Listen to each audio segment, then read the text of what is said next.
Chinese President Xi Jinping asked U.S. President Joe Biden last year to change the language the United States uses when discussing its position on Taiwanese independence, according to two U.S. officials familiar with the private conversation. During last November's Biden-Xi meeting near San Francisco, Xi and his aides asked Biden and his team to tweak the language in U.S. official statements. China wanted the U.S. to say we oppose Taiwan independence, rather than the current version, which is that the United States does not support independence for Taiwan, said the people, who requested anonymity to speak about private diplomatic exchanges they participated in or were briefed on. Xi's aides have repeatedly followed up and made the requests in the months since, according to two U.S. officials and another person familiar with the exchanges. The U.S. has declined to make the change. The White House responded to a request for comment with a statement that repeated the line that Washington does not support Taiwan independence. The Biden-Harris administration has been consistent on our long-standing One China policy, the statement read.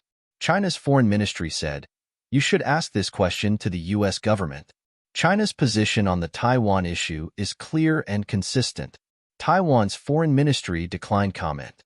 The defeated Republic of China government fled to Taiwan in 1949 after losing a civil war with Mao Zedong's communists. The Republic of China remains Taiwan's formal name, and the government says it has no plans to change that given they are already a sovereign, independent state and Beijing has no right to claim Taiwan as its own. Sensitive issue. For several years, Chinese diplomats have pushed the United States to make changes to how it refers to Taiwan's status, which remains the most sensitive area in U.S.-China relations. The unusually direct and renewed push at the leader level has not been reported previously. The United States severed official relations with the government in Taipei in 1979, but is bound by law to provide democratically governed Taiwan with the means to defend itself. China claims Taiwan as its own territory and has never renounced the use of force to bring the island under its control. It was not clear why she chose to raise the issue with Biden, but he has made opposition to Taiwan independence a focus of his time in office, and China's military has significantly ramped up its activities around the island in recent years. The Biden administration regards the proposed language change as a non-starter. Taiwan was briefed on the recent overtures at a high level by Washington, said one of the sources. Leaders in Beijing would love it if Joe Biden said very different things about Taiwan than he says, no doubt, said one senior Biden administration official, adding that Biden would stick with the standard U.S. formulation for talking about Taiwan independence. During his time in office, Biden has upset the Chinese government with comments that appeared to suggest the United States would defend the island if it were attacked, a deviation from a long-held U.S. position of strategic ambiguity. Change would reverberate.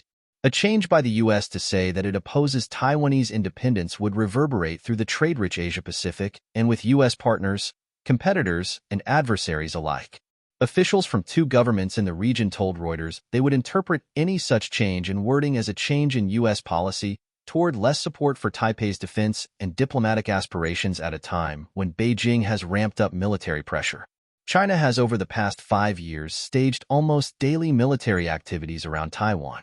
Earlier this month, Beijing held a day of war games using what Taiwan said was a record 153 military aircraft as part of drills simulating blockading ports and assaulting maritime and ground targets.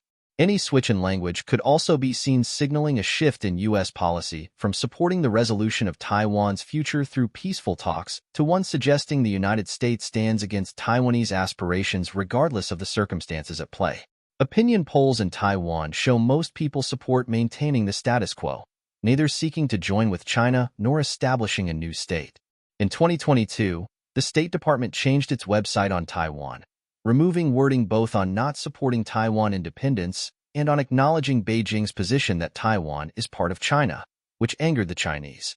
It later restored the language on not supporting independence for the island. The two leaders are expected to speak again before Biden's term in office ends in January, talks that may come by phone or on the sidelines of next month's G20 summit in Brazil or APEC summit in Peru. APEC is one of few international forums where both Taiwan and China take part. The Democratic president will hand over the tense Taiwan issue to his successor, Democratic Vice President Kamala Harris or Republican former President Donald Trump, following the November 5th election.